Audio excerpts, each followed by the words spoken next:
Então, queria chamar o Alexandre aqui à frente, orar por ele. Alexandre é um homem de Deus, também ligado ao futebol, treinou vários times aqui no Brasil, em Ipatinga, no Rio de Janeiro, lá em Maceió, lá no mundo árabe, e no Sul, e ele também, a gente é conhecido, ele se converteu num clube bíblico da MPC em 1979, e desde então tem sido um camarada extremamente inteligente, um mestre, sabe muito, expõe com muita clareza, e é uma alegria poder recebê-lo aqui. Diga, Edinaldo.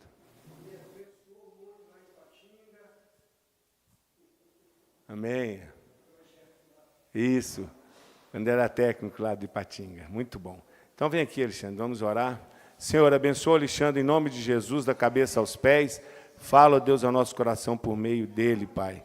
Em nome de Jesus. Amém. Então eu queria convidar vocês a estarem aqui de corpo, alma, e com toda a nossa atenção, com todo o nosso entendimento, focando naquilo que Deus, porventura, tem para falar para nós nessa manhã, nesse finalzinho de manhã. E eu queria que vocês abrissem as suas Bíblias, porque nós vamos meditar, nós vamos pensar, nós vamos refletir no texto que está no Salmo de número 78. E eu vou usar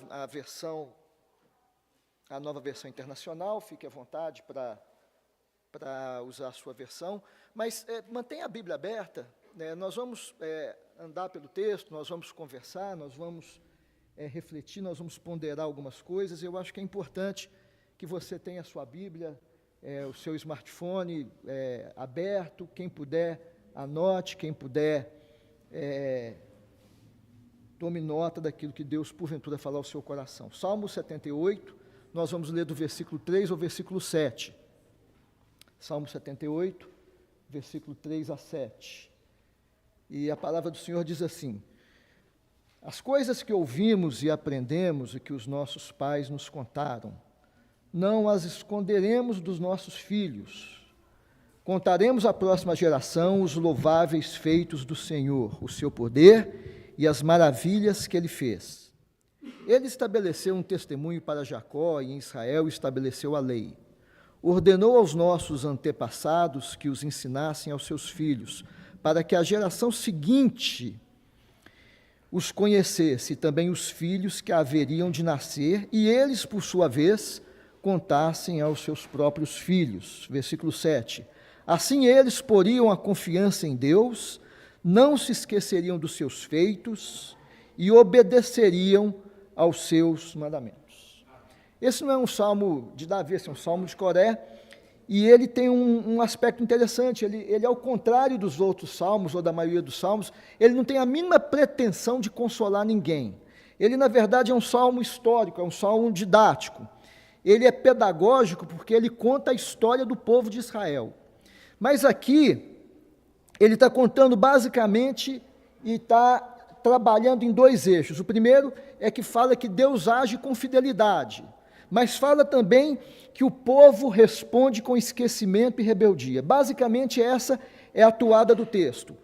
E se você quiser entender todo o texto, o Salmo 78, os versículos 7, ou melhor, os versículos 3 a 7, eles servem como um propósito, um conteúdo programático. É como se eles fossem a chave que abre o entendimento para o Salmo. Então, se você quer entender o Salmo 78, os versículos 3 e 7, eles são como que a chave hermenêutica para você poder entender esse Salmo. Então, é a porta de entrada para um entendimento mais amplo daquilo que Deus quer dizer para nós. E o movimento do Salmo, basicamente, ele se dá em 5 passos. O primeiro deles está no versículo 3, que fala assim, que há uma recepção de tradição. Olha o que o Salmo está dizendo, o que nós ouvimos e aprendemos. Então, esse é o primeiro movimento do Salmo. O segundo, que deve haver um dever de transmissão daquilo que você recebeu. Então, o Salmo fala, nós não esconderemos. A terceira o terceiro movimento está no versículo 5. Deus deu a lei e estatutos. Então, há um fundamento teológico. E aí ele progride, e no versículo 6 diz assim, para que se ensine à próxima geração. Então, aqui há uma finalidade pedagógica no Salmo. E, finalmente, no versículo 7, fala assim, para que haja confiança, memória e obediência. Então, há um objetivo espiritual. Então, os movimentos são, há uma recepção de uma tradição, há um dever de transmissão, há um fundamento teológico onde isso está ancorado, há uma finalidade pedagógica nesse processo e há um objetivo que culmina no lado espiritual, porque o Salmo diz, para que haja confiança, memória e obediência. Então, a cadeia é revelação, recepção, compreensão e transmissão. É isso que o Salmo está dizendo para nós. Ou seja, o texto está combinando memória, está combinando ensino formal e ensino moral. Então, são coisas que estão agregadas, está tudo de mão dado. Muito bem. Mas o Salmo faz um alerta interessante. Eu disse anteriormente que ele não tem pretensão nenhuma de consolar. Na verdade, ele está alertando para o fato de que nós todos estamos vivendo uma herança enquanto nós construímos uma outra. Voltem lá e leiam comigo. O Salmo está dizendo, olha, o que nós recebemos, nós não vamos reter, nós vamos passar para a geração futura, para que a geração futura passe para a próxima. Então, o que o salmista está dizendo é o seguinte, você está vivendo, nós estamos vivendo uma herança que nós devemos, obrigatoriamente, passar para outra. Então, ele está chamando a nossa atenção para que prestemos e voltemos os nossos olhos para o fato de que há um padrão aqui que está atravessando gerações. E que padrão que é esse? O padrão é, Deus fala, o homem ouve, o homem esquece, e a geração seguinte paga o preço desse esquecimento. É isso basicamente que o Salmo está introduzindo aqui nesses primeiros versículos. É um padrão em que Deus fala, nós ouvimos, por alguma razão nós esquecemos, mas nós não arcamos sozinhos com o erro do esquecimento. Quem muitas vezes paga essa conta é a geração seguinte. E é isso que o Salmo está dizendo. Então, ao mesmo tempo que você, que eu, que nós estamos vivendo uma herança, nós também estamos construindo a próxima. Nós não morremos na nossa herança recebida, nós a repassamos. E o fato é que, se nós quebramos a cadeia daquilo que nós recebemos, nós não estamos criando absolutamente nada de novo, nós só estamos perdendo o que é verdadeiro. É isso que Deus está falando conosco. Olha, vocês estão inseridos numa herança que vem de longo tempo, mas se você quebrar essa cadeia, quem vai sofrer é a próxima geração. E é isso que eu queria comentar com vocês hoje. Quando uma geração esquece, a próxima desaba.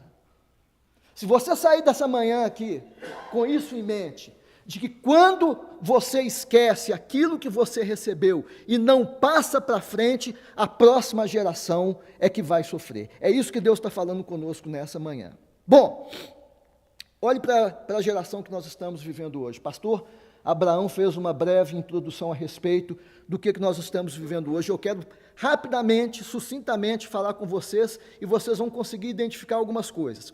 A presente geração da qual nós estamos inseridos é uma geração marcada por um profundo relativismo moral. É o que alguns autores contemporâneos chamam de liquidez ética, onde tudo é absolutamente relativo. A ética, em vez de ser um alicerce, é uma preferência pessoal. Não é isso que nós estudamos hoje? Cada um tem sua verdade, cada um tem o seu modo de viver, cada um tem uma abordagem a respeito da vida.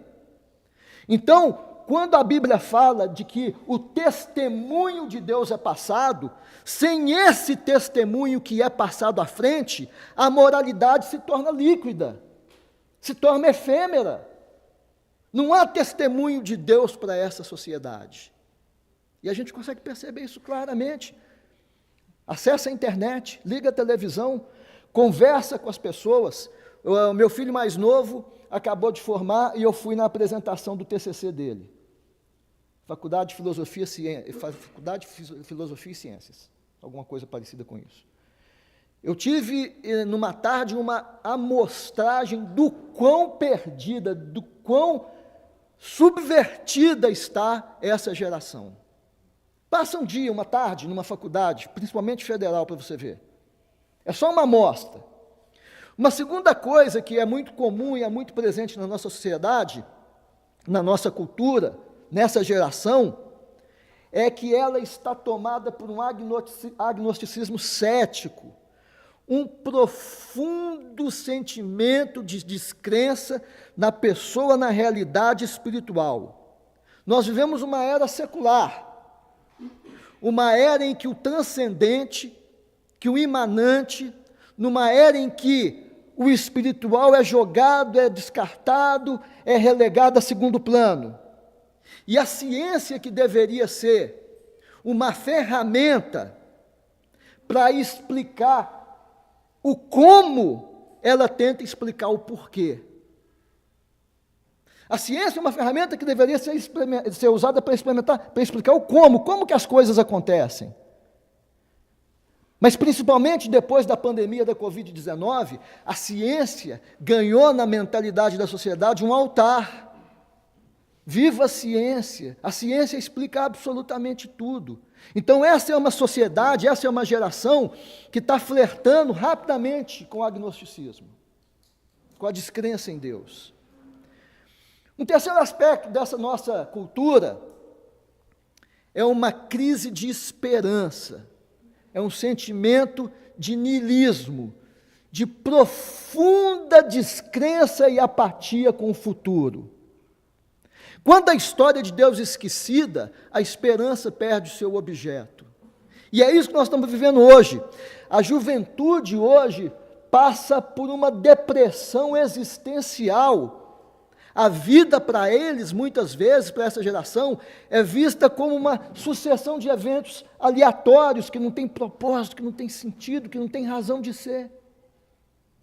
É uma gente descompromissada com o futuro, é uma gente depressiva, é uma geração que não encontra sentido, esperança, expectativa no futuro, no porvir. E a consequência disso é que existe eu chamo isso de privatização da fé, que é uma espiritualidade de consumo. Se eu não tenho esperança, então se eu não tenho condição de almejar o transcendente, o que vem à frente, o eterno, eu preciso de uma experiência sensorial para o agora. E se eu preciso dessa experiência para o agora, o compromisso não é herança. É aquele tipo de espiritualidade em que Deus é forçado a submeter ao meu desejo. E então nós criamos mais um público consumidor do que um público que segue. É um público que acha que tem direitos. É um público que acha que Deus lhe deve algum favor. Porque essa que é a realidade hoje. E, finalmente, como consequência, como um fator adicional a tudo isso, nós temos um narcisismo digital, onde as pessoas procuram projetar nas redes sociais o seu eu ideal, aquilo que elas gostariam que elas fossem. Na verdade, os grandes perfis, ou a maioria dos perfis nas redes sociais, não são o que as pessoas são o que as pessoas gostariam de ser, e o que elas querem vender para as outras pessoas. Isso é uma realidade, isso é um fato. Essa é a nossa cultura hoje. Então, diante desse quadro, você pode estar perguntando, onde é que está a falha? Se esse é o quadro, se essa é a nossa geração, onde é que está a falha? A grande questão é que a crise que nós estamos testemunhando, que nós estamos vendo, que nós estamos observando, não é de revelação. Deus não se calou, Deus continua falando, Ricardo. Deus continua falando, então a crise não é de revelação. A gente acha que o silêncio, muitas vezes, é prova da ausência de Deus, quando, na verdade, o silêncio de Deus é prova da nossa amnésia, do nosso esquecimento. Porque a crise, na verdade, que nós estamos vivendo, eu falo isso muito no livro que eu estou tentando trazer a público, a crise, na verdade, para nós, cristãos, é uma crise de custódia. Porque o Salmo 78 é o diagnóstico preciso de uma herança que foi sonegada. Nós não passamos à frente, aquilo que nós recebemos, nós não passamos para frente. Então, o que nós estamos observando hoje, a gente fala assim, o mundo está perdido, essa geração está perdida. Não, ela não está perdida, simplesmente não foi passado para ela a herança que nós recebemos. Na verdade, nós escondemos, na verdade, nós sonegamos, na verdade, nós guardamos.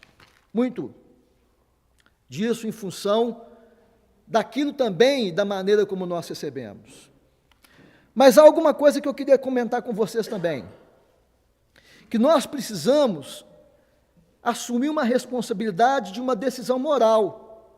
Se você tiver com a sua Bíblia aberta aí, você vai ver no versículo 4, o texto está dizendo, nós não as esconderemos dos nossos filhos, versículo 4, e aqui o tom muda, porque sai da descrição e entra para uma decisão. O salmista está dizendo de forma muito clara, nós não vamos esconder, nós não vamos encobrir. E longe de mim querer me aventurar para uma exegese do hebraico, mas a palavra aqui, que foi traduzida na NVI para escondermos, ela quer dizer ocultar, suprimir, reter de forma deliberada. Você sabe o que é? Quando a gente esconde uma coisa de forma deliberada? Eu tenho uns chocolates lá em casa que eu escondo de forma deliberada para que ninguém ache.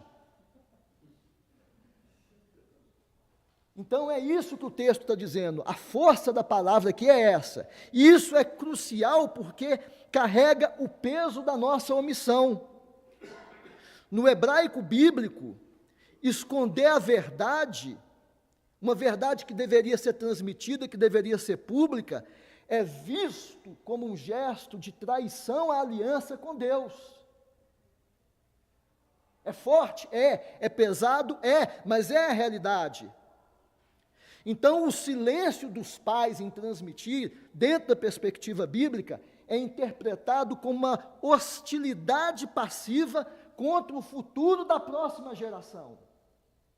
Isso é extremamente pesado para a gente ouvir, mas é extremamente necessário, porque a nossa omissão é interpretada do ponto de vista bíblico como uma hostilidade ao projeto de Deus de passar a verdade à geração seguinte. Então, a tradução aqui capta a ideia de que a informação que existe, está disponível ao pai, mas se ela é negligenciada, então há um sentimento de traição, há um sentimento de sonegação. Então nós vamos entender que há uma responsabilidade de custódia, de preservação. E se o pai, e aqui, quando o texto fala de pais, ele está falando de família, ele está falando de responsabilidade, então vou incluir as mães também. Se a família, se o pai, se a mãe se cala, ele apaga Deus da linhagem histórica daquela família. Vocês conseguem entender o peso disso? Que a nossa sonegação, que a nossa omissão é uma forma de apagar Deus da linhagem da nossa família. É isso que o texto está dizendo. E ele continua, concluindo, que silêncio espiritual não é neutralidade. Silêncio espiritual é uma omissão culpável. Nós precisamos entender e falar disso de forma muito clara, de forma muito objetiva, se nós quisermos ser leais à palavra de Deus. Mas o texto continua dizendo, versículo 5, Deus estabeleceu um testemunho em Jacó e instituiu uma lei em Israel. Então o texto começa eliminando qualquer desculpa, ok? A Bíblia fala que Deus estabeleceu, Deus instituiu, Deus falou claramente, fala que Ele estabeleceu um testemunho, não uma lembrança, mas um registro normativo da ação de Deus na história. E o texto fala que Deus estabeleceu a lei, no original a Torá, não apenas como mais um mandamento moral, mas como uma instrução revelada para o dia a dia, para a vida, para a geração, para a cultura, para o país, para a nação, para a realidade, para a vida. Então o problema nunca foi falta de direção, nunca foi ausência de Deus, nunca foi silêncio divino. O problema começa depois, porque Deus revela, mas nós negligenciamos. Essa é que é a questão. E aqui nesse ponto, talvez esteja o primeiro confronto. Essa geração, ela não está perdida por falta de luz. Ela está perdida porque não há luz passada suficiente para que possa sustentá-la. Porque é fácil colocar na culpa do diabo. Essa geração está perdida, essa geração está no colo do diabo. É fácil. E há verdade nisso também, mas o fato que nós precisamos encarar com seriedade e com temor, que essa geração está perdida porque não houve luz recebida que pudesse sustentá-la. E nós precisamos escutar isso com temor e com vergonha, e nos colocarmos exatamente onde é o nosso ponto aqui dentro. A fé bíblica nunca nasce de uma experiência subjetiva, mas de uma revelação transmitida. E na maioria das vezes, uma revelação transmitida pelo exemplo. Pelo exemplo. Tem coisas na vida que não tem preço. Não tem preço.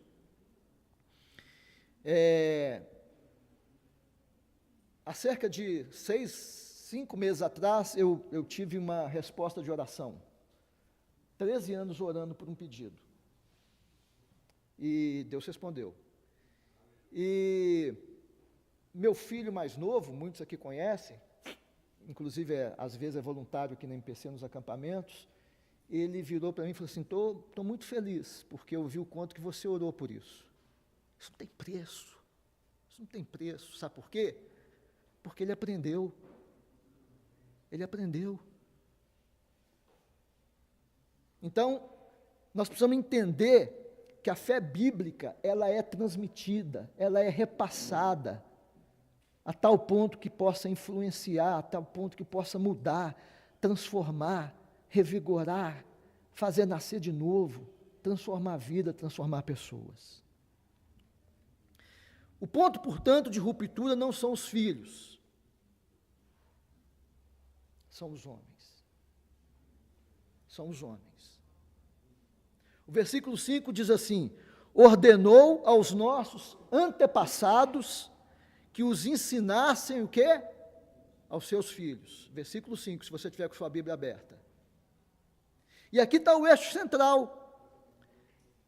A transmissão da fé não é uma sugestão, não é uma opção, é um mandamento. E o texto é específico.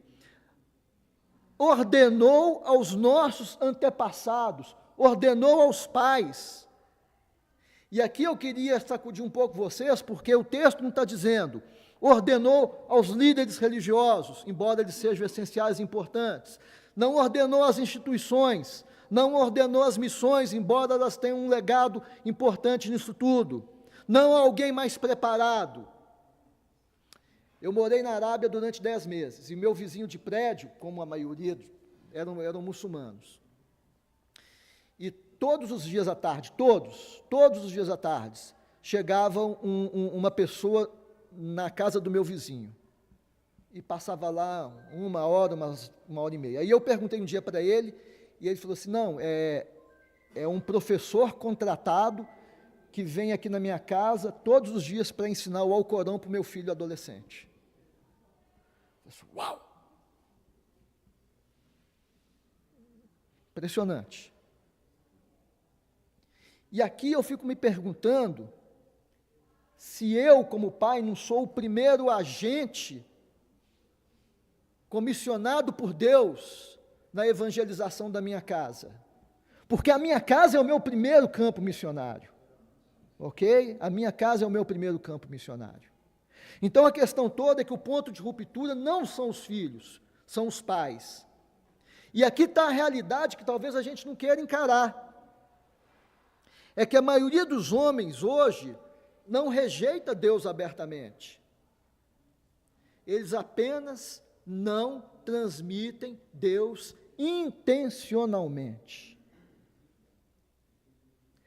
Talvez isso seja a causa da nossa geração ser o que é hoje. A geração é só uma consequência. O problema é que eu não transmito Deus intencionalmente. E isso é mais do que suficiente para destruir uma geração. Porque você pode estar preocupado em trabalhar, em prover, em proteger, e isso é ótimo, maravilhoso. Mas você ainda pode falhar absurdamente no papel de pai e de líder, e de homem de coragem. Porque o texto bíblico não mede sucesso por provisão, por proteção, mede por transmissão espiritual. É isso que o texto está dizendo. O sucesso do ponto, da perspectiva bíblica, não é você prover educação para a sua casa. Isso é ótimo e maravilhoso. Não é você trazer salário que sustenta as necessidades básicas da sua casa. Isso é ótimo, isso é maravilhoso, isso é bíblico. Mas Deus mede sucesso pela sua capacidade de transmitir Deus, Jesus, o Evangelho, o reino, a graça, o poder à próxima geração. É isso que o texto está dizendo. É incômodo falar isso, mas é a verdade. E aqui eu quero deixar uma palavra para você pensar. Os seus filhos, os seus sobrinhos, os seus netos, eles vão se afastar de um Deus que nunca lhes foi apresentado com consistência.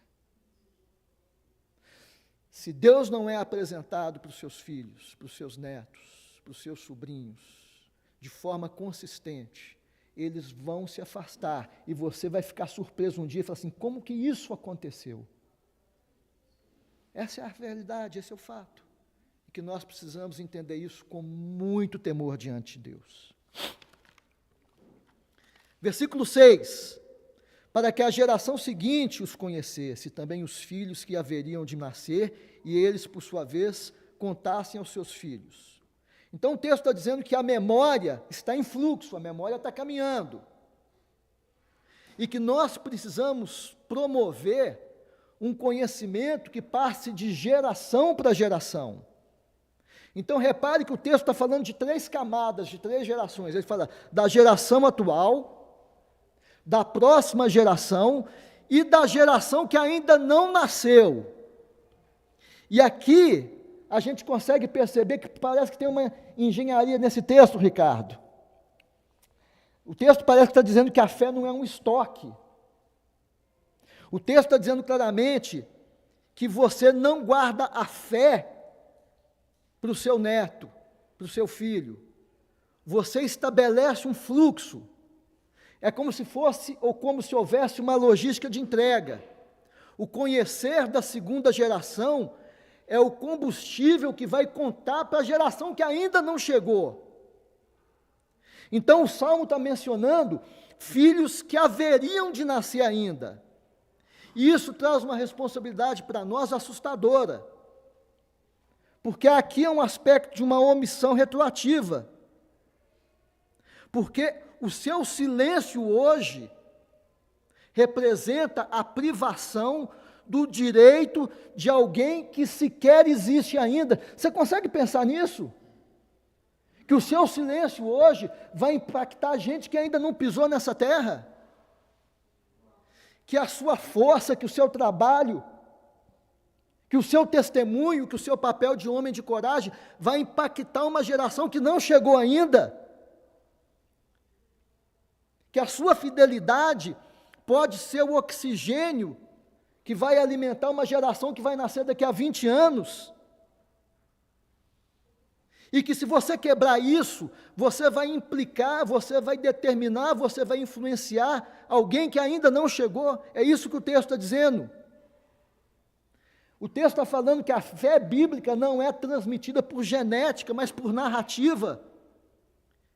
Isso cria uma vulnerabilidade, porque a sobrevivência da verdade depende de uma custódia ativa, de um desejo de transmitir, de influenciar, de modelar, de moldar.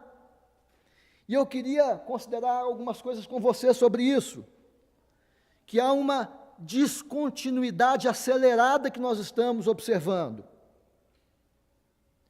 Se uma geração falha, e isso é muito sério, se uma geração falha na transmissão de uma cadeia de ensinamento de 500 anos, por exemplo, imagina, coisas que nós recebemos de 500 anos para cá que Deus nos deu, a partir da Reforma Protestante, por exemplo, e que nós estamos transmitindo e repassando. Se nós falharmos, daqui a 10 anos morre, porque 10 anos é a janela de entendimento formador de uma criança e de um adolescente. Então, se nós falharmos hoje, daqui a 10 anos vai morrer, vai acabar, vai passar. É isso que o texto está dizendo.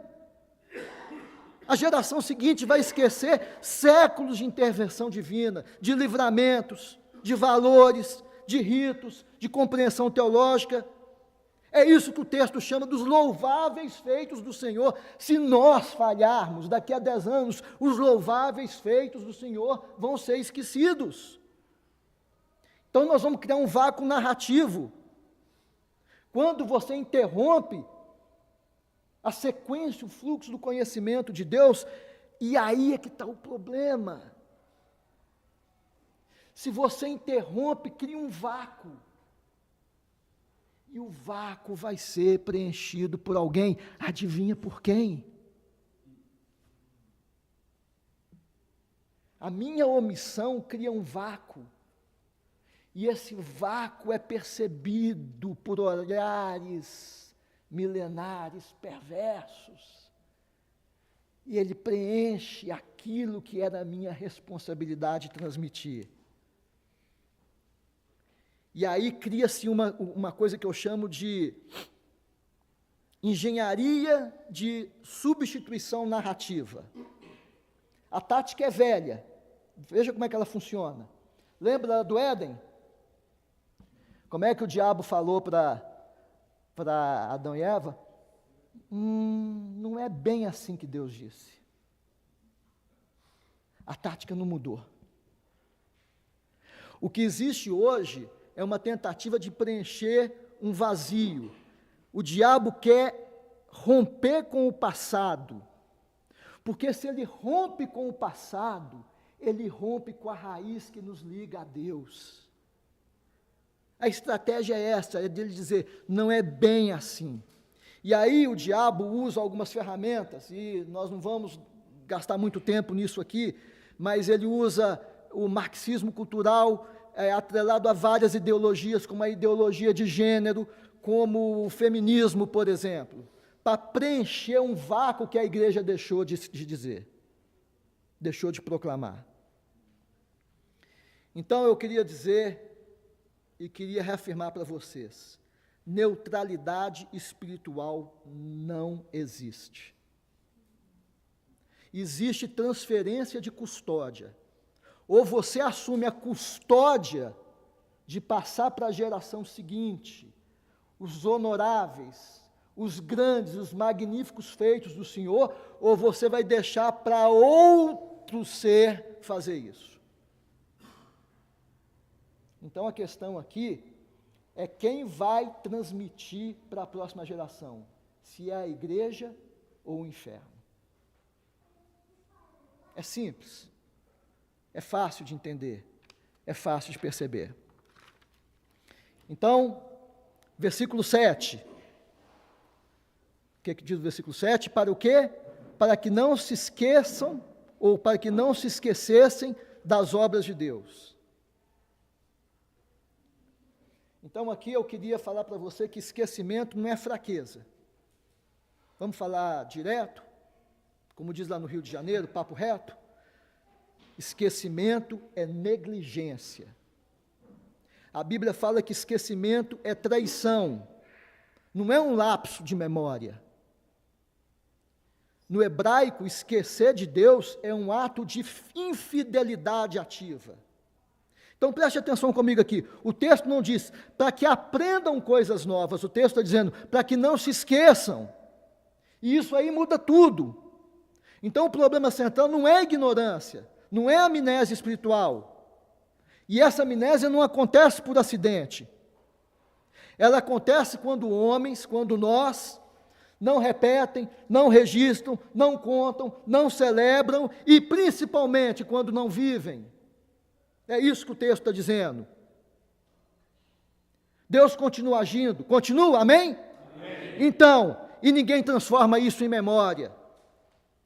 E aí a fé começa a apodrecer, porque a fé bíblica não sobrevive sem memória.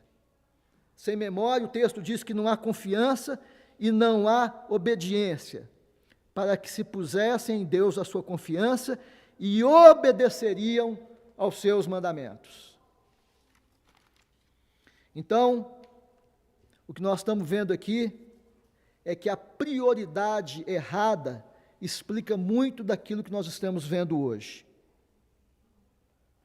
Homens seguros espiritualmente, homens estáveis, homens que só funcionam em momentos emocionais, que precisam subir ao monte,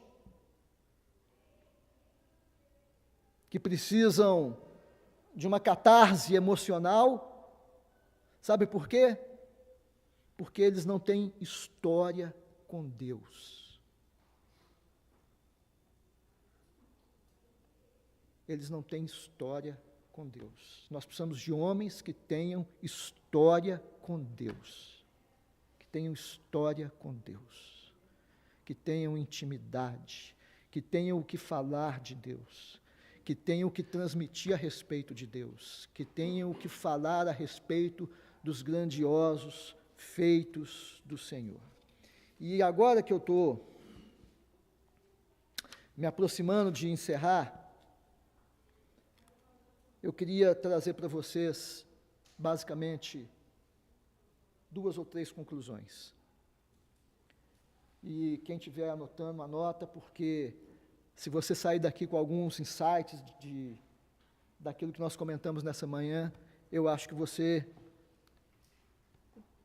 vai ganhar a sua manhã junto com aquilo que o pastor Abraão nos fez refletir nessa manhã também. Primeiro, de tudo que nós escutamos aqui, crise não é surpresa, é herança. O Salmo 78 inteiro vai mostrar o resultado de rebelião, de incredulidade, de ciclos de queda. Mas isso não aparece do nada. Isso é construído de forma silenciosa, isso é geracional, é progressivo. Crises não são acidentes espirituais. Crises são heranças negligenciadas acumuladamente. O que muitas vezes você chama de ataque do inimigo e o inimigo ataca, muitas vezes é apenas ausência de fundamento. Então vamos deixar no currículo do diabo o que é do diabo e vamos assumir o que é nosso. Hoje, muito da crise que nós estamos vivenciando é ausência de fundamento. Então guarde isso, crise não é surpresa, é herança. Nós é que transmitimos isso. Segunda coisa, se você sair dessa reunião, desse congresso, desse momento aqui, sabendo que o silêncio dos homens está custando caro, você já saiu com muita coisa para a sua bagagem espiritual. Vamos tirar isso aqui do abstrato. Nós, homens, nós nos lembramos facilmente de algumas coisas. Nós nos lembramos do resultado do último jogo. Eu conheço a escalação da Seleção Brasileira de 58. Nós nos lembramos de números, principalmente os empresários, de problemas, de estratégias. Mas a minha pergunta é, você consegue responder com clareza onde Deus interveio na sua vida? Quando é que Deus corrigiu? Como é que Deus sustentou?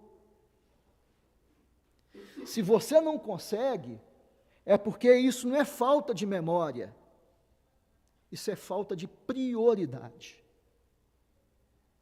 Se você não consegue ver onde Deus foi presente na sua vida, onde Ele interviu, onde Ele salvou, onde Ele sustentou, onde Ele ouve com a sua mão poderosa, então o problema não é memória, é prioridade. É o que ocupa o primeiro lugar no seu coração. E o efeito disso vai ser devastador, porque a sua casa, a sua igreja, a sua comunidade vai ser um lugar sem narrativa espiritual. Filhos sem referência, fé sem estrutura. E aí vem a pergunta, por que essa geração está perdida? Não está perdida, o que ela está é desconectada. E ela precisa ser reconectada. Ainda tem tempo, ainda tem recurso, ainda tem Deus no céu. Amém, gente? Amém? Ainda tem Deus no céu. Então a geração não está perdida, ela não está reconectada. E talvez Deus esteja procurando, esperando homens e mulheres que se levantem dispostos a ser agentes de reconexão. Talvez é isso que Deus está falando para nós. E eu queria terminar concluindo, deixando para vocês rapidamente algumas coisas para nós ponderarmos. Primeiro delas, que a crise espiritual que nós estamos observando não é um acidente externo, é na verdade o efeito acumulado de amnésia interna. Israel nunca ruiu por falta de milagres, mas por falta de custódia da memória. O nosso esquecimento não é um lapso cognitivo, é no fundo uma infidelidade com a aliança de Deus conosco. A segunda coisa para nós pensarmos é que o nosso silêncio, o silêncio masculino, a nossa omissão, ela tem uma carga de culpa. A rebeldia dessa geração, ela não nasce dos filhos, mas da omissão dos pais. Às vezes nós temos homens presentes fisicamente, mas ausentes na narrativa espiritual. Eles são como se fossem arquitetos de um vácuo teológico. Constroem famílias que não têm referências, que não têm alicerce, que não têm solo, constroem comunidades, constroem empresas que não têm fundamento espiritual. E aí nós temos que conviver com essa logística de herança. Nós precisamos entender que a fé, ela não é hereditária, ela é narrativa. E o que você não registra, a próxima geração perde. O silêncio da nossa geração, o meu silêncio, vai refletir na geração futura. E provavelmente na geração que ainda não chegou, não nasceu. O que nós temos que colocar na nossa cabeça é que a conta da nossa negligência espiritual, ela nunca é paga apenas por quem a comete. Ela é herdada por gente que ainda não nasceu. Vou repetir, porque eu estava orando sobre esse texto, e falei assim, Senhor, se o pessoal sair dali entendendo isso, já é suficiente. Então, deixe-me repetir. A conta da negligência espiritual nunca é paga apenas por quem a comete. Às vezes, ela é herdada por quem ainda nem nasceu. A minha negligência espiritual pode ser paga por quem ainda vai nascer. E aí eu queria perguntar para você, a sua casa, o seu trabalho, a sua estrutura relacional, ela vive de uma memória espiritual ou apenas de uma rotina religiosa?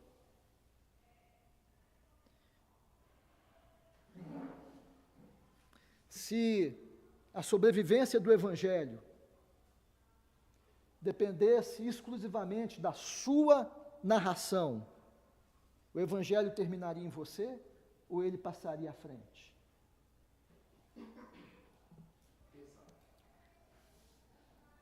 O seu sucesso como homem, como mulher, não se mede pela sua capacidade de sustentar, proteger, zelar, mas pela sua fidelidade em transmitir o Evangelho. Portanto, o seu silêncio espiritual não é neutralidade, é uma sentença de orfandade espiritual para os seus descendentes e para a próxima geração. A neutralidade, a omissão, é só uma ficção que tentam impor para mim, para você, para que a próxima geração seja colonizada, seja educada por uma narrativa diabólica. Se você não é o historiador vivo, pulsante, influenciador da fidelidade de Deus na sua casa, você vai ser culpado pela apostasia espiritual dos seus netos, da próxima geração. É isso que o Salmo 78 diz, é isso que o Senhor está falando para nós nessa manhã.